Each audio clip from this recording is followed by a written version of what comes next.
Assalamualaikum warahmatullahi wabarakatuh. Alhamdulillah. Alladzi bi ni'matihi tatimmus salihat. Segala puji bagi Allah yang karena nikmatnya kebaikan, yang karena rahmatnya niat baik hamba dapat terlaksana. Allahumma salli wa sallim ala abdika wa rasulika sayyidina wa maulana Muhammad wa ala alihi wa ashabihi. Amma ba'd. Hibati fillah. Hari ini tanggal 30 Rajab atau tanggal 1 Sya'ban. Kita akan masuk ke bulan diangkatnya. Kita akan masuk di tempat, di waktu di mana Rasul Sallallahu Alaihi Wasallam berpuasa. Sunnah di dalamnya yang tidak biasa beliau lakukan di bulan-bulan lain. Dan kita diperintahkan untuk mencontoh Nabi Alaihi Wasallam dan meneladani beliau. Laqad kana lakum fi telah ada bagi kalian di diri Rasul Sallallahu Alaihi Wasallam suri tauladannya. Dan Usama ibn Zaid, beliau mengatakan kepada Nabi alaihi salatu wassalam, "Ya Rasulullah, lam araka tasumu syahran, ma tasumu fi sya'ban." Aku belum lihat engkau berpuasa di bulan seperti puasamu di bulan Sya'ban. Yang kalau cerita istri-istri Nabi, mereka mengatakan bahwa Nabi SAW berpuasa di bulan Sya'ban ini, kana yasumu kulla. Beliau puasa Sya'ban ini full semuanya. Subhanallah. Kana yasumu Sya'ban illa qalil. Sedikit beliau yang tidak puasa di bulan. Apa kata Nabi SAW kepada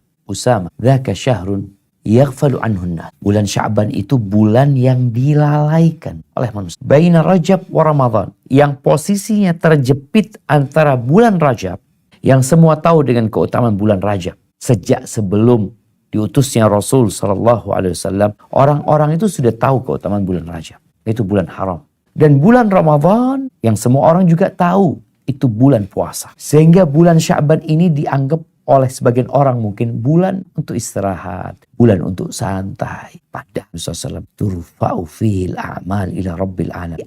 Amalan itu menuju kepada Allah, Tuhan semesta alam. Fa'uhibbu an yurfa'a amali wa ana shaim. Aku ingin diangkat amalanku dalam kondisi aku berpuasa. Sekarang nggak ada kata terlambat untuk memperbaiki, untuk berubah. Tahun lalu bagaimana kondisi kita di bulan Sya'ban? Apakah kita ingin memperbaiki? Tahun lalu anak nggak puasa sunnah, keluarga juga nggak puasa sunnah, anak-anak juga nggak puasa sunnah. Apakah tahun ini akan tetap seperti tahun lalu? Seorang mukmin senantiasa berusaha untuk menjadi lebih baik. Dan gak ada selama hayat. Karena tatkala sudah sampai ke tenggorokan itu ruh terlambat. Gak ada guna. Ahibati fillah.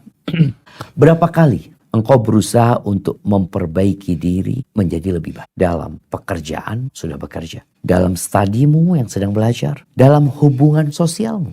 Baik di dalam keluarga atau dalam bertetangga atau masyarakat secara umum. Dan yang terpenting dari itu, berapa kali engkau berusaha untuk memperbaiki. Mungkin dulu engkau berlumuran dosa. Atau sampai tapi engkau ingin menjadi lebih. Manusia, cara naluri, itu selalu ingin menjadi lebih bahagia. Lebih tinggi, lebih nyaman. Itu secara naluri. Dan itu disebut ambisi. Kita punya ambisi untuk menjadi lebih baik. Tapi tinggal sekarang di sisi mana kita ingin menjadi lebih baik. Ada yang hanya berbicara tentang ekonomi. Dia masa anak kayak gini terus. Anak hanya jadi pegawai. Maka jadi pegawai pun kan ada tingkatan-tingkatannya, naik lagi. Karena orang memang kepingin menjadi lebih baik. Namun ada yang ambisi untuk berubah menjadi lebih baik itu ya hanya angan-angan aja. Tidak terrealisasi. Ngomong, mimpi di siang bolong. Dan ada pula yang keinginan untuk berubah itu sudah ada sejak lama. Udah berubah, udah mulai lemah punggungnya. Dia gak berubah karena dia menunda untuk berubah. Ahibbatifillah, ketahuilah berubah menjadi lebih baik. Perlu ada usaha, perlu ada langkah yang ditempuh. Mungkin sebagian kita sering dengar tentang bagaimana menjadi lebih baik. Tips-tipsnya, kiat-kiatnya. Dan yang namanya seorang muslim, dia tahu bahwasanya kehidupan ini sejatinya ujian dari Allah Azza wa Jalla. Dia harus melewati ujian-ujian itu. Dan harapannya dia naik kelas menjadi lebih baik dan terus menjadi lebih baik. Dengan izin Allah Azza wa Jalla. Maka ada usaha, ada upaya, ada doa, dan ada sabar agar menjadi lebih baik. Kalau kita melihat orang yang ingin memperbaiki diri menjadi baik itu, ada yang akhirnya dia tidak pernah menjadi lebih baik. Apa sebabnya? Karena dia terjebak dalam kumbangan menyalahkan orang lain. Dia jadi kayak gitu karena fulan. Ada yang mungkin sibuk menyalahkan orang tuanya. Aku kayak gini karena memang orang tuaku tuh keras ya, trauma dengan kondisi di rumah. Atau dia akan menyalahkan kawan-kawannya. Kawan-kawanku itu hasad sama anak ini, itu. Atau dia akan menyalahkan karena memang aku tinggal di kampung yang seperti ini. Aku hidup dalam lingkungan yang seperti ini. Dia mulai menyalahkan lingkungan sehingga dia tidak merasa aku nggak bisa gitu berubah jadi lebih baik. Kenapa? Karena masalahnya ada di orang lain. Masalahnya ada, bahkan ada yang menyalahkan masa dia. Sampai di masa lalu ya, Imam Syafi'i rahimahullahu ta'ala mengatakan, na'ibu zamana wal aibu fina. Fama li zamanina aibun siwana. Wa nahju dhaz zamana bighairi dhambin. Walau nataqa zamanu lana hajana. Kita itu selalu menyalahkan zaman, keadaan. Padahal dia nggak punya dosa. Kita salahkan, kita maki, kita hina. Tanpa dia berbuat dosa kepada kita. Aib yang sebenarnya itu adalah diri kita. Masalahnya di kita. Kalau zaman itu bisa bicara, maka dia akan membela diri. Dengan mengatakan, engkau masalahnya bukan kita. Jadi kalau bicara orang ingin berubah, maka dia harus meninggalkan yang namanya menyalahkan orang lain. Ada hal yang kita tidak bisa memperbaiki. Tapi kita bisa memperbaiki diri kita. Sampai ada sebuah permisalan jamaah ya. Permisalan. Ada seorang raja yang sebutkan dia berangkat menuju ke tempat rekreasi, ke gunung, ya ke taman. Pulang dia, kakinya itu luka-luka. Ya kena batu, kayak kena duri ya. Akhirnya dia usul kepada Perdana Menteri dan menteri-menteri yang ada supaya jalan semuanya itu dipasangin kulit. Kalau mungkin orang sekarang pakai karpet merah, jalannya itu dibenerin gitu. Pakai kulit sehingga enak jalannya raja. Akhirnya sang Perdana Menteri nyampaikan, apa nggak ada solusi lain raja? Apa kata raja? Gimana kalau kulit itu kita letakkan di kakinya raja aja? Sehingga selamat raja. Oh gitu. Akhirnya kata mereka ini cerita awal adanya sepatu. Sehingga orang pakai sepatu dari kulit itu. Artinya terkadang kita itu hendak memperbaiki yang sebenarnya bukan urusan kita. Kita bisa memperbaiki diri kita. Ini sering terjadi. Kadangkala anak ngobrol sama mobil. Banyak jalan-jalan bolong ya. Ini itu sehingga ada kejadian kecelakaan orang sampai mati. Kita sampai berpikir, ya Allah kalau anak jadi bupatinya, anak akan tambal nih jalan-jalan ini ya. Sebagai orang berpikir seperti itu. Tapi ada hal yang bisa kita lakukan. Apa yang bisa kita lakukan? Itu yang kita perbaiki. Yang ada pada diri orang lain ya mungkin sulit bagi kita untuk memperbaiki. Tapi kita bisa. Ini yang akan kita bicarakan. Jangan terjebak dalam kumbangan menyalahkan pihak orang tua, lingkungan, sekolah, kawan, tempat kerja. Apa aja lah. Karena dimanapun kau berada, kalau kau bisa menempatkan diri, masih ada kesempatan. Maka fase yang harus kita lewatin adalah fase mengakui bahwa memang ada masalah di diri anak. Kenapa? Tatkala kita merasa masalahnya di orang lain, ya kita nggak akan memperbaiki diri kita. Tapi tatkala orang tahu, iya aku salah, aku punya kebiasaan buruk, aku punya karakter yang tidak baik, maka dari pengakuan ini, nanti ada langkah yang selanjutnya. Karena orang yang tidak mengaku punya masalah dan punya salah, bagaimana dia akan memperbaiki. Maka dalam agama kita itu subhanallah jamaah, ada yang namanya taubat. Makanya kalau bicara langkah taubat itu yang pertama adalah an-nadam. Sampai dalam sebuah hadis dikatakan at-taubatu an-nadama. Taubat itu yang menyesal itu.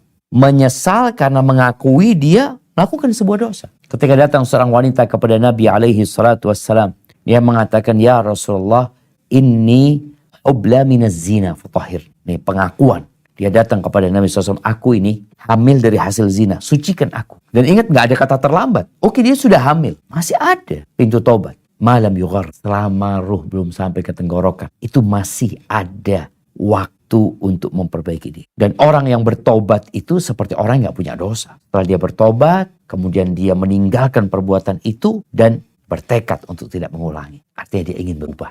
Menjadi lebih. Di dalam hadis meriwayatkan Imam Bukhari dari Abu Hurairah radhiyallahu taala anhu dari Nabi sallallahu alaihi wasallam, beliau menceritakan tentang hadis qudsi di mana Allah berfirman, "Adznaba 'abdun dzamban, faqala Allahumma ighfir li dzambi." Seorang hamba telah melakukan perbuatan dosa. Lalu dia berkata, "Allahumma ighfir li dzambi." Ya Allah, ampuni buat aku dosa. Ini fase pengakuan. Aku berbuat dosa, aku minta ampun. Kenapa kita melihat ada manusia yang terjebak dalam kemaksiatan dan terus berbuat dosa?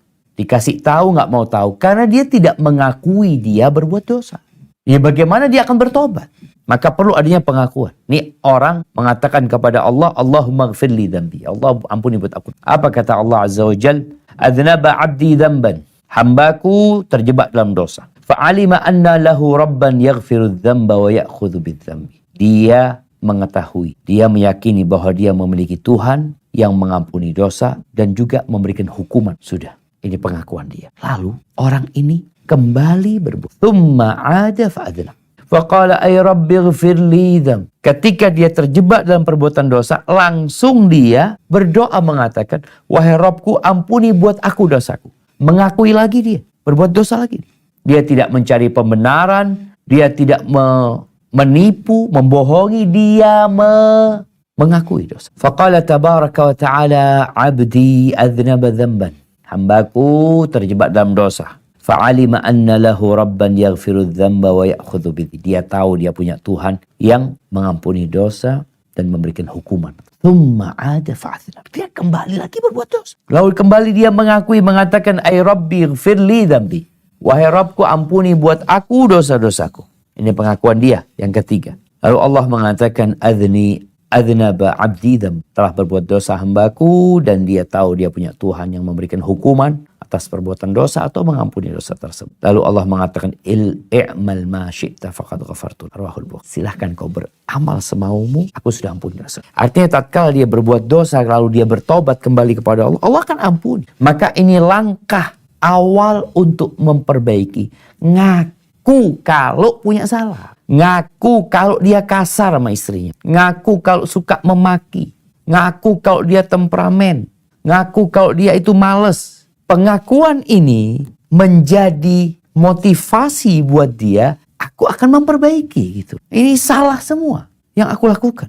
Aku harus lebih baik. Ahibati fillah, pengakuan itu sebuah kekuatan dan sebuah keberanian untuk menjadi lebih baik. Baik, setelah engkau mengaku, perlu persiapan. Ada yang dilakukan. Karena ketahuilah nggak ada kata terlambat. Nggak ada kata terlambat selama hayat masih dikandung. Makanya ini cerita Al-Imam Bukhari dalam kitabnya Al-Adabul Mufrad bahwa Abdullah bin Abbas radhiyallahu anhuma kedatangan seorang laki. Dia mengatakan kepada Abdullah bin Abbas, inni khatabtu mra'atan fa'abat an. Aku melamar seorang wanita, tapi dia nggak mau, lamaranku ditolak. Wa khatabaha ghairi fa'ahab. Lalu dia dilamar oleh laki-laki lain. Dia terimalah. Faghirtu 'alaiha faqatat. Ku cemburu kepada dia dan aku bunuh. Ini pengakuan. Terus apa persiapan untuk berubah setelah pengakuan? Datang bertanya, bagaimana supaya aku berubah?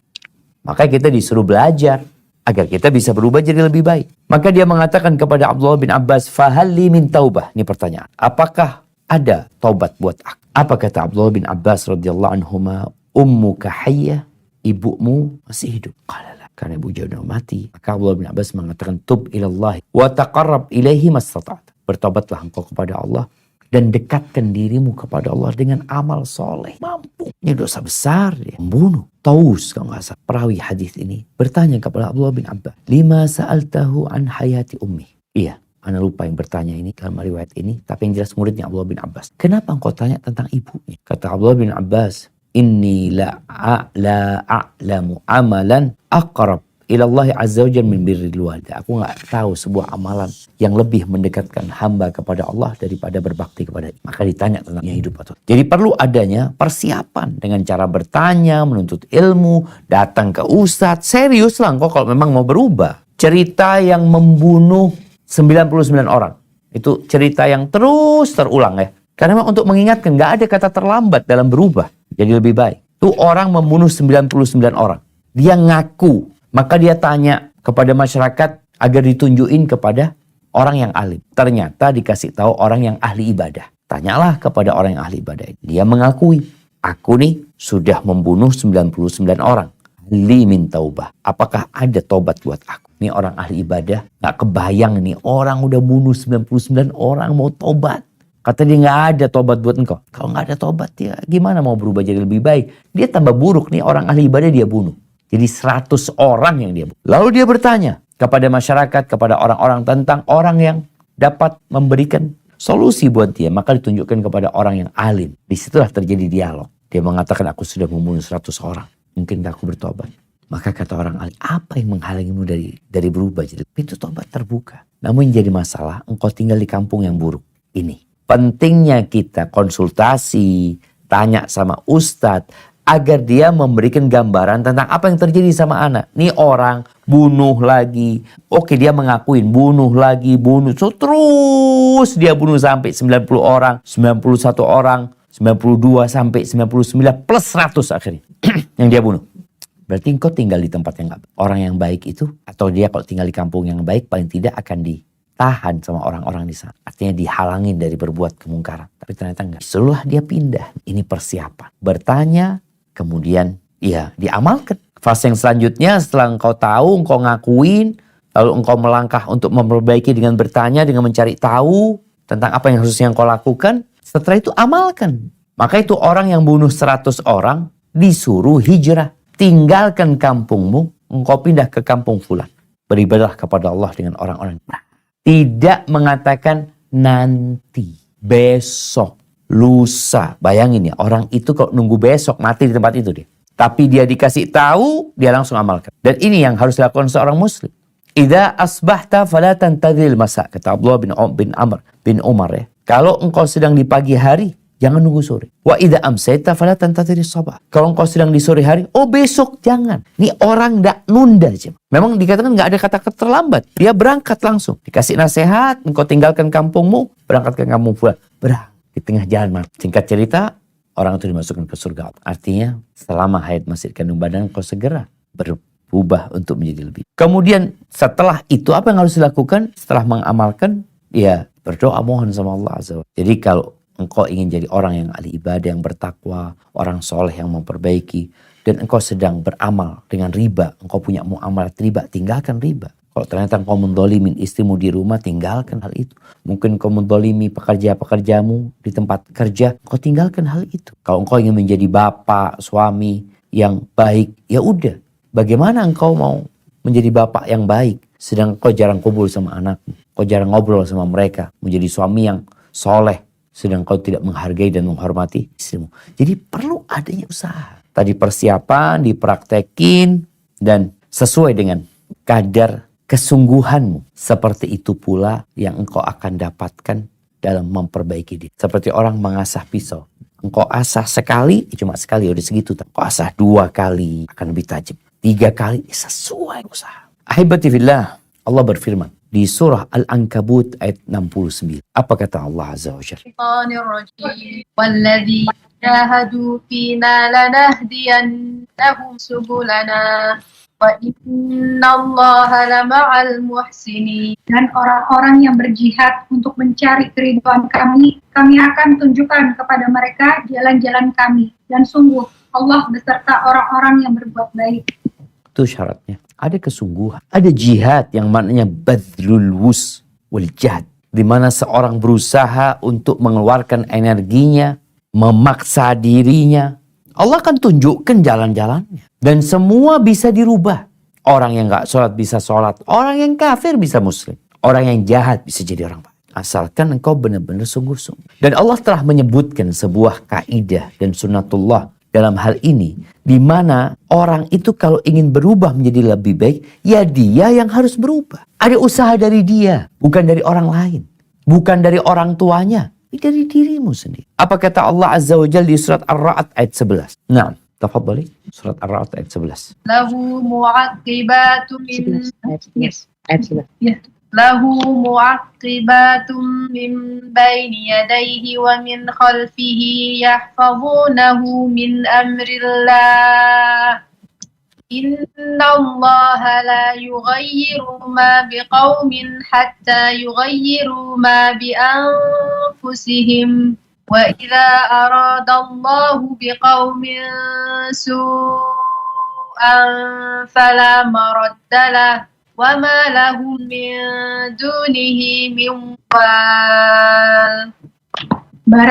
Baginya manusia ada malaikat-malaikat yang selalu menjaganya bergiliran dari depan dan belakangnya. Mereka menjaganya atas perintah Allah. Sesungguhnya Allah tidak akan mengubah keadaan suatu kaum sebelum mereka mengubah keadaan diri mereka sendiri. Dan apabila Allah menghendaki keburukan terhadap suatu kaum, maka tak ada yang dapat menolaknya. Dan dia tidak ada pelindung bagi mereka selain dia. Subhanallah jemaah. Allah menyebutkan Allah tidak akan merubah kondisi satu kaum. Baik ketika kaum itu berada dalam kenikmatan, mereka dalam kenyamanan, sampai mereka yang berubah. Akhirnya Allah rubah kenikmatan jadi azab. Begitu pula sebaliknya. Allah nggak akan merubah orang itu dari kemaksiatan menuju ketaatan sampai dia yang merubah dirinya. Ada usaha karena tatkala manusia ingin berubah tapi nggak ada usaha, ngaku salah aja enggak, dia tanya aja enggak. Ketika dia ngaku salah, dia bertanya, dia belajar, kemudian dia amalkan, Allah akan rubah. Allah itu tahu dengan apa yang ada di dalam hati kita. Maka kita perlu tunjukkan kalau kita benar-benar. Kemudian ahibati fillah, setelah kita berubah, perlu adanya perawatan. Orang udah jadi baik, perlu dirawat. Subhanallah, kemarin ada yang cerita tentang urusan gigi. Ada orang yang giginya renggang-renggang, atau ada masalah dengan giginya berlapis-lapis. Ada yang maju ke depan. Bagaimana cara supaya gigi itu jadi bagus? Dikawat. Berapa lama dikawat? Oh, terus dikawat. Bisa jadi 1 tahun. Nanti tiap 2 pekan diseretin. Nih, ada maintenance. Ini dalam rangka untuk berubah. Tentunya kalau sudah tua atau umurnya sudah tua dengan yang masih anak-anak, mungkin ada perbedaan waktu dalam masa memperbaikinya. Tapi intinya ada fase di mana kita memperbaiki, kita sungguh-sungguh, kemudian butuh perawatan. Dirawat ya. Sudah dilepas kawatnya, udah selesai? Belum. Masih ada perawatan lagi. Bagaimana dengan jiwa manusia? Dengan hati manusia yang disebut al-qalbu. Qalb karena dia yataqallab. Dia bolak-balik. Sehingga kita perlu berjuang lebih lagi. Maka setelah berjuang itu perlu namanya ada penjagaan. Istiqomah. Jadi sebagian orang mengatakan, ya Allah, istiqomah itu berat setia. Berat istiqomah itu. Iya, istiqomah itu berat. Tapi istiqomah itu jalan untuk. Maka setelah engkau memperbaiki dirimu, kau praktekkan, maka engkau perlu istiqomah. Ada istilah merawat itu lebih susah dari membeli. Karena kita sudah beli, tapi harus dirawat. Kalau bicara bunga itu, engkau beli bunga, bisa engkau beli bunga. Taruh ke rumah. Bunga itu bisa layu loh, bisa mati. Tapi bunga itu juga bisa segar. Bunga itu bisa banyak anaknya umpamanya. Apa kata Allah Azza wa Jalla di surat Fussilat ayat 30? Nah. Nahnu awliya'ukum fil hayatid dunya wa fil akhirah walakum fiha ma tashtahi anfusukum walakum fiha ma tad'un. Innalladzina qalu rabbuna Allahu thumma istaqamu tatanazzalu alaihimul malaikatu alla takhafu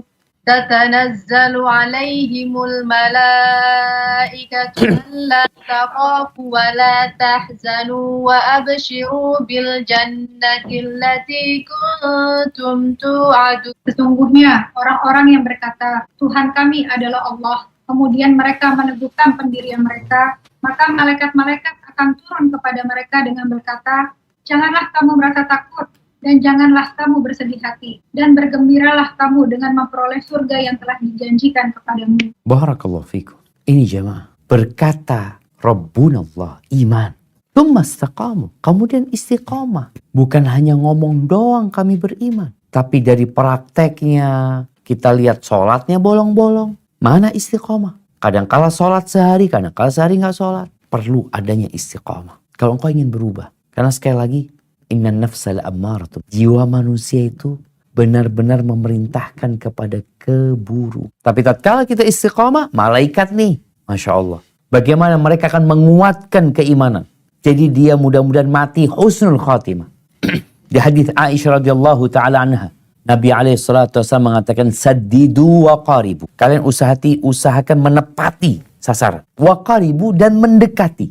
Kalau nggak tepat paling nggak mendekati. Wa'lamu annahu la yudkhila ahadakum amaluhul jannah. Ketahuilah amalan kalian nggak akan memasukkan ke surga. Wa anna ahabbal a'mal ilallahi adwamuha wa in qalla. Dan sesungguhnya amalan yang paling dicintai Allah adalah yang berkesinambungan, yang istiqomah dikerjakan wa in qalla, walaupun sedikit.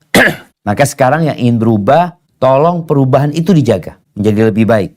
Kalau bicara dia baca Quran, lu nggak pernah baca Quran, tapi anak ingin baca Quran. Di bulan Sya'ban ini bulan orang-orang baca Quran, mamanya. Ya udah, engkau istiqomah. Mau baca berapa lembar? 1 halaman, 2 halaman, 3 halaman, perlu istiqomah. Dan Nabi menyebutkan sebaik-baiknya amalan itu yang berkesinambungan walaupun sedih. Karena ini akan jagain kita untuk jadi lebih baik ya, Ma. Terus dengan harapan mati husnul khatimah. Sodako, pokoknya sodako. Tiap hari aku harus sodako. Berapa itu? Terserah 2.000, 2.000, 3.000, 3.000. Ada 5.000, 5.000. tapi hal itu menjadi sesuatu yang diamalkan. Makanya tatkala ada seorang sahabat yang meminta nasihat kepada Nabi SAW, nasihat yang tidak perlu ditanyakan kepada yang lainnya, maka kata Nabi SAW, "Qul amantu billahi tsumma istaqim." Katakan aku beriman kepada Allah, lalu istiqomah kau di atas amalan-amalan, keyakinan-keyakinan. Ahibati fillah, tapi ketahuilah, tatkala orang ini berubah menjadi lebih baik, hijrah mungkin bahasanya sekarang ya, kau harus tahu Allah akan memberikan, akan ada perubahan dalam kehidupan. Mungkin hubunganmu sama Allah baik, tapi hubunganmu sama manusia kadang-kala jadi nggak baik. Allah Azza wa Jalla berfirman di surat Al-Ankabut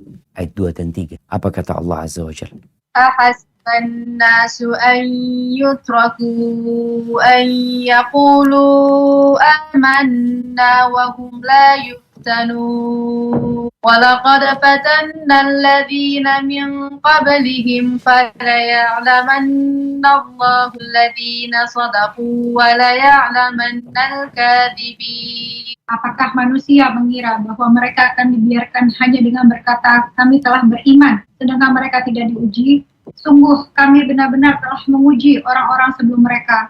Allah pasti mengetahui orang-orang yang benar dan pasti mengetahui para pendusta. Kita perlu buktikan kepada Allah Azza wa Jalla. Dan Allah perlu kita membuktikan hal itu. Allah akan berikan ujian, tes. Oke, engkau berubah, angkatan beriman, aku ingin menjadi lebih baik. Dan engkau sudah jalankan hal itu, maka Allah akan berikan ujian. Tes, boleh jadi bentuknya di fisik, penyakit. Atau di harta, atau di keluarga, di pekerjaan. Sehingga akan nampak siapa orang-orang yang benar-benar karena Allah dia berubah. Imannya kepada Allah membaja. Sehingga buat dia yang penting Allah ridha.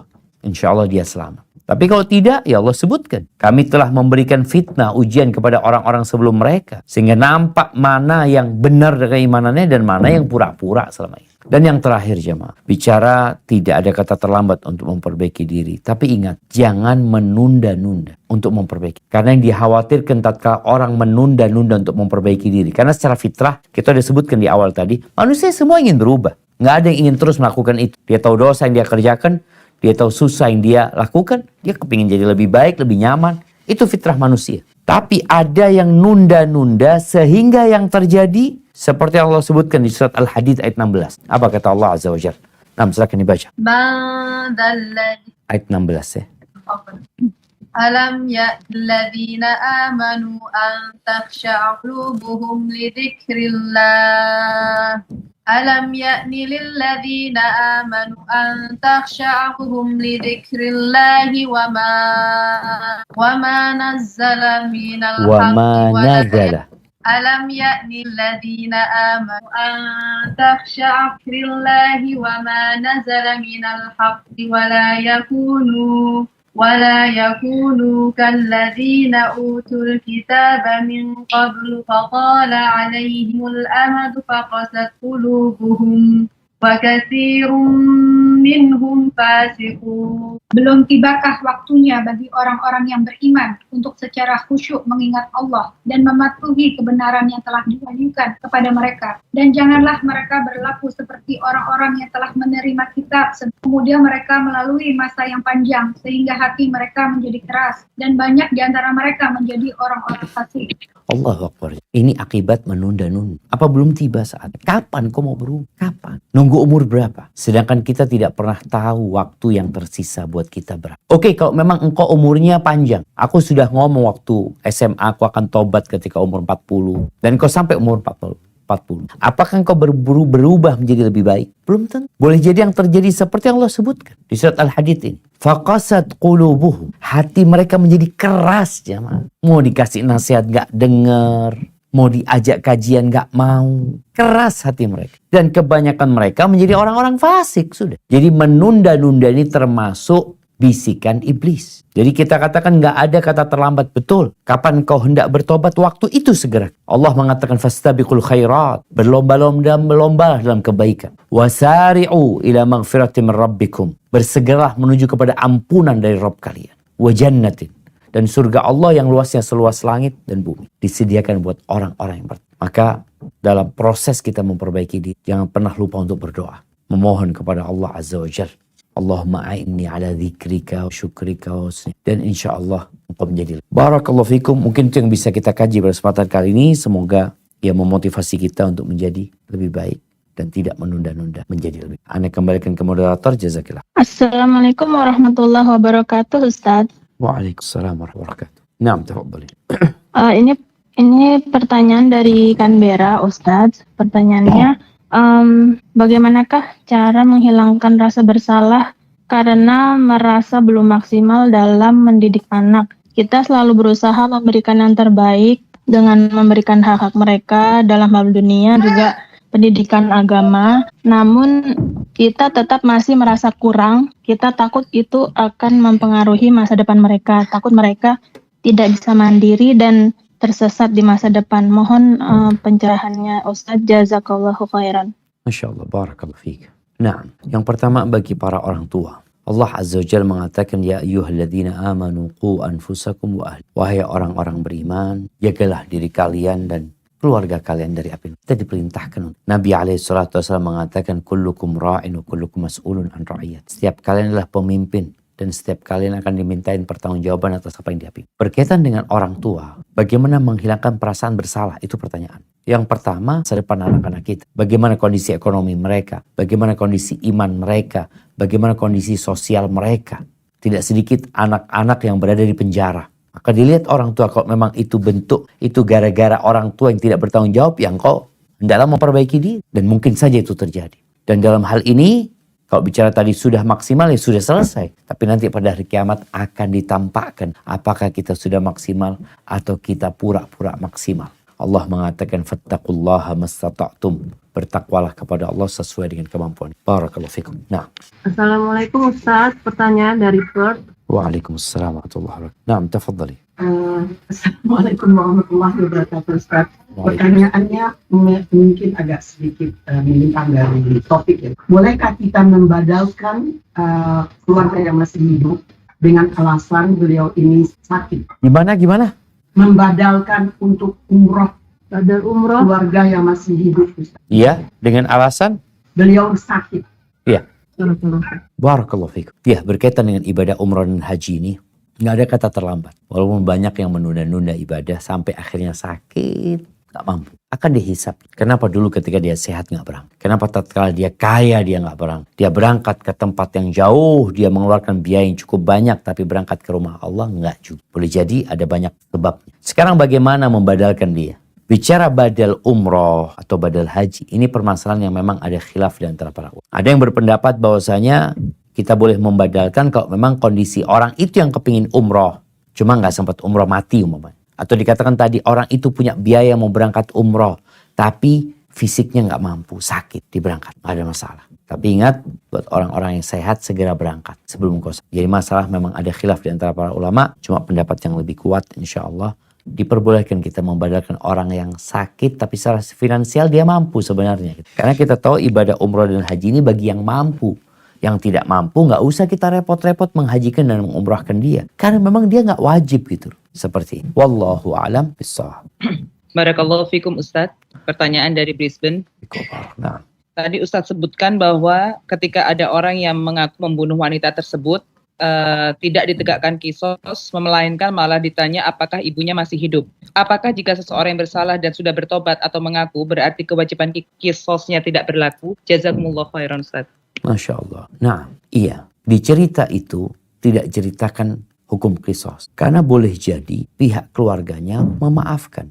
Atau pihak keluarganya meminta fidya. Karena kita tahu dalam agama Islam ini, ketika seorang membunuh, Allah mengatakan walakum fil qisasi hayatun ya ulil. Ada kehidupan dengan ditegakkannya. Tapi penegakan kisos itu ada syarat dan ketentuan. Maka kata Allah, faman ufiya lahu min akhihi syai'un fattiba'un bil ma'ruf wa ada'un ilahi bi ihsan. Barang siapa yang dimaafkan oleh keluarganya, bayar diyahnya kepada keluarga yang dibunuh anaknya atau saudaranya, seperti itu. Jadi jelas Abdullah bin Abbas tidak menanyakan kenapa engkau nggak dikisos gitu. Karena di dalam hukum agama memang ada pilihan dari pihak keluarga. Dia boleh memaafkan, dia boleh menuntut kisos. Dia boleh memaafkan tanpa meminta dia juga boleh memaafkan dengan menuntut dia. Seperti itu. Wallahu a'lam. Nah, Sydney. Warahmatullahi wabarakatuh, Ustaz. Waalaikumsalam warahmatullahi wabarakatuh. Ahlan wa sahlan. Naam, tafadhali. Ini masalah potong kuku, Ustaz. Tadi saya ada kiriman, nggak ada lagi ngeliat ini sosial media. Katanya yang disunahkan buat potong kuku itu hari Senin, hari Kamis, dan hari Jumat. Terus di situ dibilang juga kalau motong kuku hari Selasa, saya kurang pasti ya, susahkan rezekinya. Kalau hari Sabtu disusahkan jodohnya. Pokoknya kalau hari lain itu maksudnya ada ininya, ada tidak baiknya, banyak kemudorotannya. Itu ada hadisnya, apa ada kebetulannya, gimana Ustaz? Masya Allah. Iya, seorang muslim sebelum dia beramal, maka dia perlu memastikan amalan yang hendak dia. Allah mengatakan fa'lam annahu la ilaha illallah astaghfirli. Imam Bukhari menyebutkan bab al-ilmu qabla al-qawli wal ilmu, sebelum berbicara dan seberamal. Ini hal yang harus dilakukan. Makanya jazakillah kepada yang bertanya itu, apakah ada hadis khusus yang berkaitan dengan memotong kuku? Apakah itu di hari Jumat umpamanya dianjurkan ketika kita mau berangkat sholat Jumat, atau di hari lainnya? Wallahu a'lam bishawab. Ana nggak pernah dapatkan hadis khusus tentang memotong kuku. Kalau di hari Jumat atau hari Selasa nanti rizkinya bisa sempit atau jodohnya bisa ini, maka perlu dipastikan. Boleh jadi itu hadis-hadis palsu yang disebarkan seorang. Dan biasanya hadis-hadis palsu ini jamaah memiliki sesuatu yang aneh. Maka Ana nggak tahu, mungkin nanti Ana akan cari, tapi yang jelas tidak ada hari khusus untuk memotong kuku. Yang jelas memotong kuku itu ketika dibutuhkan. Dia lihat sudah panjang kukunya, hari ini hari Senin atau hari ini hari Selasa, dilihat kukunya panjang, ya udah dia potong. Nggak perlu nunggu besok, nggak nunggu hari Rebo umpamanya, seperti itu. Jadi mungkin nanti perlu dipastikan, mungkin dikirimkan ke Ana juga kepingin tahu ya, dari mana mereka mendapatkan hal itu. Dan sekali lagi jamaah, jangan terburu-buru untuk menyebarkan sesuatu yang menurut kita baik, padahal belum tentu benar. Kita tahan dulu, kita tanyakan dulu. Sepanjang yang Ana tahu, nggak ada hari khusus untuk memotong kuku. Hada wallahu a'lam bishawab. Walaupun ada sebagian ulama mungkin yang dalam kitab mereka menganjurkan di hari Jumat. Itu ada anjuran. Tapi kalau hadisnya secara khusus, belum ada yang Ana ketahui ya. Wallahu a'lam bishawab. Nah, Ustaz, maaf sebelumnya. Ya. Kalau malam itu dibolehkan atau enggak ya Ustaz memotong kuku? Jazakallahu khair. nggak ada masalah mau di malam hari, mau di sore hari, mau di waktu subuh. Tidak ada waktu khusus. Hanya saja jemaah, ada sebuah khurafat, bukan khurafat ya, yang kita tahu lah. Waktu kita kecil, nggak boleh beli jarum di malam hari. Nggak boleh potong kuku di malam hari. Sepertinya larangan-larangan itu berkaitan dengan maslahat, bukan berkaitan dengan agama. Soalnya kalau potong kuku di malam hari, apalagi di masa lalu yang lampu, itu nggak ada. Takut melukain. Beli jarum di malam hari juga takut kena. Hanya saja bahasa mereka kadang-kala dibungkus dengan bahasa khurafat, yaitu bahasa yang nakut-nakutin. Kalau ini bisa seperti ini. Tapi wallahu a'lam, larangan atau arahan dari orang tua dahulu, nggak beli jarum di malam hari, nggak beli paku di malam hari, potong kuku nggak boleh di malam hari, itu hanya berkaitan dengan maslahat saja. Tapi terkadang tadi dikait-kaitkan dengan hal-hal yang sebenarnya tidak ada hubungannya. Kayak dulu kalau mata kedip-kedip ya, oh ada yang ribain dia umpama. Terus kadang-kala kalau kita memberikan sesuatu, kemudian kita ambil lagi, oh nanti bisa seperti ini. Itu hanya sebenarnya ingin melarang orang, tapi dengan larangan yang seharusnya tidak. Tidak seperti itu. Hadza wallahu a'lam bishawab. Nah. Assalamualaikum Ustaz. Waalaikumsalam warahmatullahi wabarakatuh. Mau tanya, bukan mau tanya, mau minta nasihat untuk menuju umur 40 tahun insya Allah. Kalau panjang umur, apa nasihatnya Ustaz supaya bisa lebih baik lagi ke depannya dan tetap istiqomah dan terus bisa bertaubat Ustaz di umur 40 dan selanjutnya insya Allah kalau panjang umur. Gitu aja Ustaz. Barakallahu fiik. Naam, ya. Jangan nunggu umur 4, karena banyak orang yang nggak sampai umur 4 sudah meninggal. Adapun bagi yang menuju ke umur itu, maka waktunya dia sehingga tatkala dia berumur 40 tahun dia sudah matang. Allah Azza wa Jalla menyebutkan ya di surat Al-Ahqaf ayat 15 ya. Ini berkaitan dengan umur 40 tahun ya. Allah mengatakan wasainal insana biwalidayhi ihsan. Dan kami wasiatkan, kami perintahkan kepada manusia untuk berbuat baik kepada orang tuanya. Jadi yang sudah umur nih, tolong ingat dengan pesan Allah. Allah ingatkan, hamalathu ummuhu kurhan wa wada'athu kurhan. Ibunya mengandung dia dalam kondisi sulit ya, berat. Hamil itu berat. Maka ingat dengan perjuangan orang tua. Engkau yang sudah umur 40 tahun, mungkin engkau juga seorang ibu, engkau juga punya anak, engkau punya suami, engkau punya kesibukan yang terkadang membuatmu lupa dengan orang tua. Maka yang mau masuk umur 40 tahun, tolong kembali dia mengingat. Dan dia mengakui kekurangan dia berbakti kepada orang tua. Wa hamluhu wa fisaluhu 30 syahra. Allah ingatkan bagaimana hamil dan menyusuinya selama 30 bulan. Hatta idza bal wa balagha 40. Allah sebutkan sampai tatkala dia ini mencapai puncak dari umur masa muda. Masuk ke umur 40 tahun. Asyuddahu ada yang mengatakan umur 33 tahun. Ada yang mengatakan itu sebenarnya puncak dari umur masa muda 40 tahun. Apa yang dilakukan orang ini? Maka hafalkan doa ini. Dan hayat dia mengatakan Rabbi auzi'ni an ashkura ni'mataka allati an'amta. Wahai Rabbku, bantulah aku, tolonglah aku. Untuk apa? Untuk bersyukur atas nikmat yang kau berikan kepada aku. Engkau lihat yang mau umur 40 tahun ya. Banyak dan banyak yang belum kita syukur. Kita sering kita merasa lebih susah daripada orang. Padahal ada yang lebih susah. Maka tolong berdoa mohon sama Allah. Dibantu untuk mensyukuri nikmat yang Allah berikan kepada kau. Kau perlu bermuhasabah, bermuazan untuk menjadi lebih baik. Tadi engkau perlu mengakui bahwa ada banyak kekurangan di diri. Wa ala walidayya. Dan atas nikmat yang kau berikan kepada kedua orang. Kau bisa hidup seperti ini karena ada orang tua yang merawatmu. Kalaupun ada yang mungkin dibuang sama orang tuanya, dia mengatakan. Kemudian, wa an a'mala salihan tardah. Doa minta supaya dibantu untuk bisa beramal saleh. Karena umur 40 tahun ini di persimpangan jalan. Benar-benar orang kalau nggak berubah di umur 40 tahun ini, susah dia akan berubah. Makanya, wa an a'mala salihan tardah wa aslih li fi dzurriyyati. Setelah dia berbicara tentang orang tua, dirinya, orang tuanya, kemudian anaknya, wa aslih li fi dzurriyyati. Kebanyakan kita bicara anak sebelum orang tua. Tapi Allah mengingatkan agar kita mendoakan orang tua sebelum doakan. Wa aslih li fi dzurriyyati. Dan perbaiki bagi aku di anak keturunanku. Meminta kebaikan di anak keturunannya. Inni tubtu wa inni min. Aku bertobat dan aku termasuk orang-orang yang berserah diri. Berarti umur ini menjadi umur di mana manusia diperintahkan untuk berubah menjadi lebih baik. Dia seharusnya bertobat, memohon kepada Allah, memperbanyak istighfar. Kalau dulu istighfarnya hanya selesai sholat, sekarang ditambah lagi waktu-waktu untuk memohon ampun kepada Allah Azza wa Jalla. Itu bagi yang mau masuk umur 40 tahun. Dan nggak ada yang tahu apakah kita akan melewati 4. Apakah kita, malam ini, besok, lusa. Anak tadi subuh jam 5, 30 menit apa ngeliat ada gempa susulan Turki. Allahu Akbar. Sudah berapa ribu yang mati. Orang tidak. Tapi kalau datang waktunya, barakallahu fiik. Baik, Kuala Lumpur. Halo, belum ada suara. Assalamualaikum Ustaz. Waalaikumsalam warahmatullahi wabarakatuh. Dari Perth. Nah, tafadhal. Iya.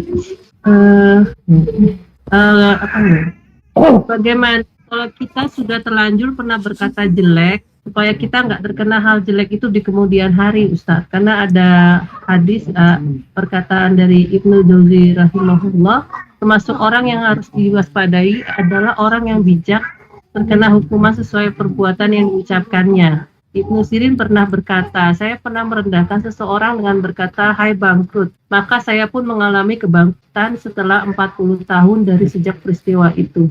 Bagaimana Ustaz? Jazakallah khairan. Nah, subhanallah. Kita sering dengar dari orang tua kita dulu, hati-hati kalau ngomong, bisa jadi gitu kadang-kala mereka. Dan ada sebuah asar mungkin yang dhaif sebenarnya, bahwasanya bala itu tergantung omong, tapi itu dhaif. Ibnu Utsaimin rahimahullah ta'ala, Syekh Ibnu pernah menyebutkan, ihdhar lisanaka an taqula fa innal bala'a kalun bil. Hati-hati lisanmu kalau ngomong. Nanti engkau dikasih bala sesuai dengan apa yang kau. Dan itu mungkin terjadi. Karena Allah memberikan balasan sesuai dengan amalan. Itu sunnatullah yang seperti itu. Allah memberikan balasan sesuai dengan amalan dia. Terus apa solusinya kalau kita pernah ngomong buruk? Maka solusinya minta maaf. Fal yastahillu minhu. Hari ini engkau minta maaf, kata Nabi. Minta dihalalkan. Cari orang itu. Gak ketemu orang. Doakan orang itu. Minta ampun sama. Cabut ucapan. Kalau orang itu ada, mau tidak mau urusannya kita minta maaf. Kalau orang itu gak ada, ya sudah engkau doakan orang itu dan engkau cabut. Dengan bertobat kepada Allah Azza. Pernah ada seorang jamaah yang dizolimin sama anaknya. Kemudian orang tua ini angkat tangan minta sama Allah agar anaknya dibalas. Dan anaknya berantakan. Ya orang tua kesian gitu. Melihat anaknya hidupnya berantakan. Ini dia angkat tangan lagi minta sama Allah SWT. Dengan mencabut doa agar anaknya dihukum. Maka insya Allah tetap ada bagi orang yang pernah ngomong. Ini butuh keberanian untuk mengakui kesalahan. Ketika engkau sudah ngaku itu salah yang kau ucapkan dan tidak baik, engkau cari orang itu, engkau minta harapan. Iya, orang itu memaafkan dan engkau selamat dari hukuman dari Allah SWT. Ada, wallahu a'lam. Barakallah Ustaz, ini dari Brisbane. Siap. Saya mau bertanya, anak saya sudah menikah dengan imam. Hah? Maaf, anak saya akad nikah dengan imam. Kemudian keluarga Imam sholat apa ini? Sholat subuh, sholat duhur? Bukan maksudnya itu nikah ya dengan syekh gitu Ustadz, tidak tertulis. Oh, tunggu bentar. Dinikahkan oleh imam. Bukan di sini nikah tuh sama kayak- imamnya dia, bukan. Bukan. Ya di sini begitu Ustadz. Ya. Oke, dia sama penghulu lah gitu. Penghulunya itu Ya penghulu ya Ustadz, ya Oke, penghulu. siap. Ya di sini kan nggak ada begitu baik. Maaf, Siap. Ustaz. Kemudian orang tua perempuan bukan menuntut sih, ingin tahu pengetahuan, ingin tahu adab pernikahan Islam. Apakah boleh dilakukan 2 kali nikah? Barakallahu fikum. Iya, maksudnya 2 kali nikah itu gimana? Kawin lagi dia? Dinikahin lagi, tapi di depan keluarga mempelai wanita. Jadi akad nikahnya 2 kali. Ya, Yang tadi karena di depan imam, yang ini di Iya. depan keluarga. ya karena keluarga mempelai wanita ingin mengetahui adat istiadat pernikahan Islam. Siap. Barakallahu fiik. Nah, ahibati fillah, pernikahan dalam Islam adalah sebuah ikatan yang sangat sakral, yang sangat besar tanggung jawab. Allah mengatakan wa akhadna minkum mitsaqan ghalidha. Dan wanita-wanita itu telah mengambil dari kalian buah perjanjian yang dahsyat, gak main-main. Walaupun secara pelaksanaannya itu sederhana sekali. Bagaimana dikatakan sederhana? Ya, yang dibutuhkan wali yang akan menikahkan. Kedua orang saksi. Maka di sini perlu ada 2 saksi. Saksi itu bisa dari keluarga laki-laki, bisa jadi keluarga perempuan, atau dari orang umum. Tapi ada yang menyaksikan akad nikah itu. Makanya kalau tadi dikatakan kan ingin disaksikan oleh keluarga. Ya sudah, mereka seharusnya jadi saksi ketika pernikahan itu terjadi. Sekarang saksinya ada apa enggak? Kalau wali ada yang menikahkan wali, tapi tadi di depan imam umpamanya, atau diwakilkan kepada imam, tapi yang jelas ada walinya. Wali nikahnya yang sah. Kemudian ada 2 saksi, kemudian ada mahar yang diberikan, lalu ada ijab qabul.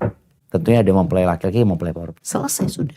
Kalau kemudian tadi ada pengulangan akad nikah, maka perlu dilihat kenapa diulangi. Kalau diulangi karena memang yang pertama tidak sah, oke berarti diulangin. Kalau enggak, yang pertama sah sebenarnya. Selesai. Yang kedua berarti cuma main-main, cuma pura-pura.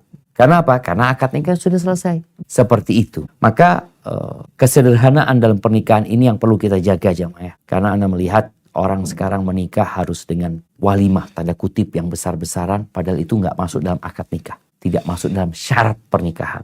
Enggak. Wala rukun nikah. Itu hanya anjuran walimah itu. Sedangkan yang menjadi syarat dan rukun ini tadi udah disebut. Maka wallahu a'lam bishawab. Kalau tadi kenapa dia ingin mengulangin? Kalau ingin mengulangin supaya terlihat ya, sehingga seakan-akan lebih mantap lagi, tetap yang terhitung sebenarnya akad nikah yang pertama. Yang kedua ini ya pura-pura. Kenapa? Karena ini sudah nikah, udah suami istri gitu loh. Yang ini hanya pura-pura, tidak ada konsekuensi hukumnya. Hadza wallahu a'lam. Assalamualaikum Ustaz. Waalaikumsalam warahmatullahi wabarakatuh. Nah, tafadhol. Putaran kedua dari Sydney Ustaz. Siap. Saya pernah mendengar ada pembicaraan seperti ini Ustaz. Kalau orang kan dilihat dari umur 40 berubah atau enggaknya dia punya sifat ataupun kayak ibadahnya ya Ustaz. Nah. Apakah itu apa masih bisa kita memperbaiki diri Ustaz sebelum kita meninggal? Seumpama kita sudah berumur 60 tahun Ustaz. Jazakallahu khairan. Masya Allah, barakallah. Ya, hibati fillah. Tema kita hari ini tidak ada kata terlambat. Walaupun sudah umur 60, nggak ada kata terlambat. Hanya saja merubah sesuatu yang sudah tua, itu lebih berat. Makanya kalau kita lihat, kebanyakan pengikut para nabi itu anak-anak muda. Nabi SAW ketika berumur 40 tahun, sahabat-sahabatnya itu yang baru masuk Islam tuh hampir semuanya di bawah umur 40 tahun. Sedangkan yang sudah tua, itu mereka baru masuk Islam. Ada yang masuk Islam umur 60 tahun, ada. Berubah menjadi lebih baik, ada. Tapi biasanya dibutuhkan sesuatu yang besar yang dapat merubah. Contohnya, kasih penyakit. Yang menyebabkan dia akhirnya sadar. Karena memang dia udah berubah, udah sulit berubah. Contohnya kadang-kadang ada orang merokok ya. Ya, para perokok dari sejak kecil dia merokok ya, sampai umur 40 tahun dia nggak berubah. Tahu-tahu umur 50 dia berhenti. Dia nggak ngerokok sama sekali. Dapat hidayah nih orang ini. Iya. Dengan sakit dia berubah. Tapi sekali lagi nggak ada kata terlambat. Memang umur 40 tahun itu menjadi umur yang ya orang itu di persimpangan jalan. Yang seharusnya dia sudah tetapkan. Kalau nggak dikhawatirkan dia sulit untuk balik lagi. untuk menjadi lebih baik. Karena seperti pohon yang sudah pokoknya sudah kuat, mau dibelokin itu susah. Bisa, tapi perlu perjuangan. Dan sekali lagi dalam agama kita, Allah masih membuka pintu bertobat orang menjadi lebih baik itu malam yugharqir, selama belum sampai ke tenggorokan. Walaupun umurnya sudah 60 tahun masih bisa diharapkan ya. Jangan pernah kita itu putus asa. Baik perubahan buat kita sendiri yang sudah tua atau buat orang lain. Oh fulan sudah 60 tahun, aduh susah ya. Tapi mustahil tidak. Dia masih bisa berubah. Dan buktinya banyak. Ada orang-orang Masya Allah. Ada orang yang hafal Quran setelah umur 60 tahun. Ya. Kok mungkin gak ada yang mustahil. Cuma memang perlu perjuangan lebih. Seperti itu. Hada wallahu a'lam. Bismillahirrahmanirrahim. Assalamualaikum Ustaz. Waalaikumsalam warahmatullahi wabarakatuh. Iya, mau tanya, kalau dari pertanyaan sebelumnya kan dari sisi para orang tua mungkin yang sudah di atas 40 tahun gitu ya, bagaimana mereka menyikapi dirinya sendiri. Sekarang mungkin pertanyaannya bagaimana sikap kita sebagai anak yang punya orang tua di atas usia 50 tahun yang mungkin masih kadang menyepelekan atau mungkin bukan menyepelekan tapi lebih ke nggak tahu harus memulai belajarnya dari mana gitu, atau bingung seperti apa sikap kita sebagai anak tuh harus seperti apa Ustadz. Jazakallah khair.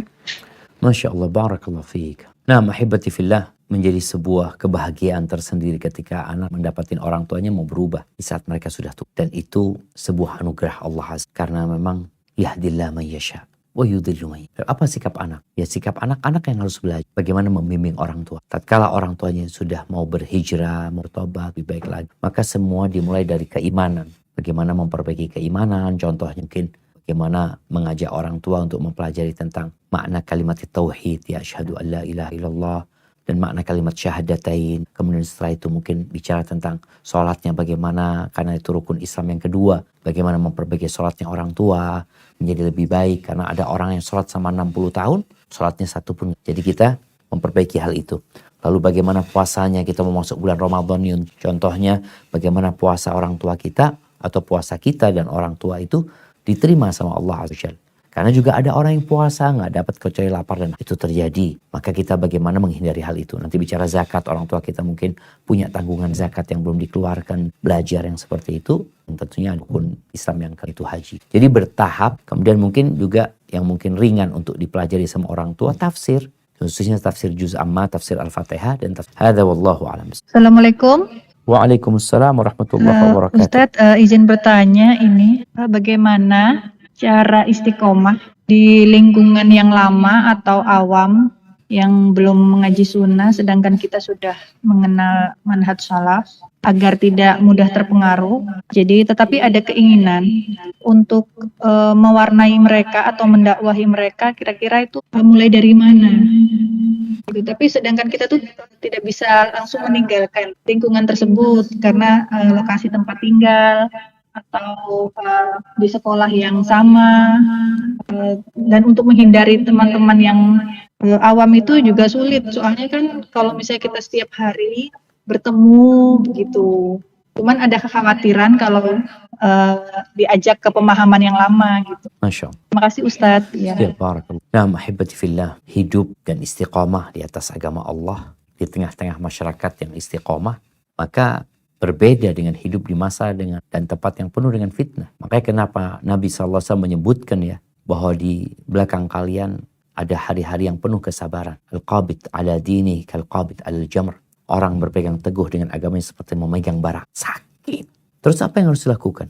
Memang yang harus dilakukan yang pertama adalah berdoa, nggak boleh berhenti memohon kepada Allah ditetapkan agama. Ya muqallibal qulub tsabbit qalbi ala dinik. Baca Rabbana la tuzigh qulubana ba'da idh hadaitana wa hab lana min ladunka rahmah innaka antal wahhab. Terus ya mohon sama Allah. Orang yang di lingkungan baik aja mungkin saja dia berubah, apalagi di lingkungan yang buruk. Yang kedua, dia harus terus belajar karena ilmu ini yang akan mengantarkan dia mengetahui mana yang boleh dan mana yang tidak. Mana yang seharusnya dilakukan, mana yang seharusnya maka dengan cara dia terus belajar menuntut ilmu, insya Allah dia akan naik levelnya. Karena dia tadi sebutkan ingin memperbaiki. Dia sudah baik, benar insya Allah bagaimana dia memperbaiki orang. Dan bicara bagaimana memperbaiki orang lain, ini pun bertahap. Ada proses yang harus dilakukan. Kalau di masyarakat kita ada 10 kemungkaran, ya mulai dari yang paling membahayai. Dari sana kita perbaiki. Kemudian dalam rangka memperbaiki, kita perlu mengamalkan dulu sebenarnya apa yang kita sudah ketahui. Maka banyak masyarakat itu nggak suka dengan orang-orang yang belajar sunnah kadangkala, karena mereka hanya pandai berdalil, pandai berdakwah, tapi tidak pandai mengamalkan sebagian. Maka mungkin tadi berusaha engkau untuk menunjukkan bahwasanya Islam itu indah, sunnah itu indah. Ajarkan kepada mereka hal itu. Bicara bagaimana menghindari supaya kita tidak terpengaruh, yang kau harus menjadi yang mewarnai. Ketika di majelis, ketemu sama mereka, yang kau ketika pembicaraan mereka kepada arah yang tidak baik dan benar, disinilah tugasmu untuk mengarahkan kembali kepada sambil juga mendoakan mereka. Ini ketika orang tetap ingin bertahan di sana. Karena boleh jadi orang tuanya aman, tapi anak-anaknya nanti akan terpengaruh. Sehingga tolong orang tua benar-benar memikirkan masa depan anak. Karena ada orang tua yang sudah dewasa, udah belajar, insya Allah dia lebih kuat dibandingkan dengan anak-anak yang lebih sering terpengaruh dengan apa yang dia lihat dan apa yang dia. Hadza wallahu a'lam. Ustadz, untuk putaran ketiga gimana Ustadz? Wallahu ka'ala. Bisa Kak Evi? Habis sudah. Satu lagi pertanyaan ini kalau gitu. Mau dikasihkan ke siapa? Nanti yang lainnya. Gimana? Ojo Ustadz, kalau satu kesian yang lainnya nanti Ustadz. Mendingan dibanding aja minggu depan, 2 minggu lagi Ustadz. Siap. Barakallahu fiik. Jamaah rahimakumullah. Apa yang kita kaji hari ini seharusnya menjadi bahan buat kita untuk memperbaiki. Jangan sampai kehadiran kita di majelis ilmu hanya sekedar sebuah rutinitas. Ketemu sahib, ketemu kawan-kawan, ngobrol. Innamal a'malu bin. Amalan itu tergantung. Kam min amalin saghir. Berapa banyak amalan yang remeh menjadi besar, menjadi agung gara. Dan sebaliknya, kam min amalin kabirin saghiru. Amalan besar itu jadi remeh gara-gara. Maka semoga kajian kita hari ini benar-benar menjadi bahan buat kita untuk memperbaiki. Ajak orang lain untuk memperbaiki. Dan terus kita berusaha untuk bermuhasabah. Karena muhasabah itu membuat kita menjadi lebih baik insya Allah. Dan insya Allah kita akan masuk ke bulan Sya'ban.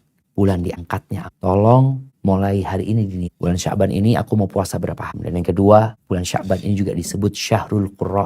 Bulannya orang-orang yang membaca Al-Quran. Bagaimana Qais bin Amr atau Amr bin Qais al-Mullai. Kalau masuk bulan Sya'ban, tokonya dia tutup. Dia fokus baca Quran. Sebagai bentuk persiapan untuk masuk ke bulan Ramadan. Allahumma ballighna Ramadan. Itu yang dapat Anda sampaikan. Kurang lebihnya mohon maaf. Subhanakallahumma wa bihamdika asyhadu an la ilaha illa anta astaghfiruka wa atubu ilaik. Wassalamualaikum warahmatullahi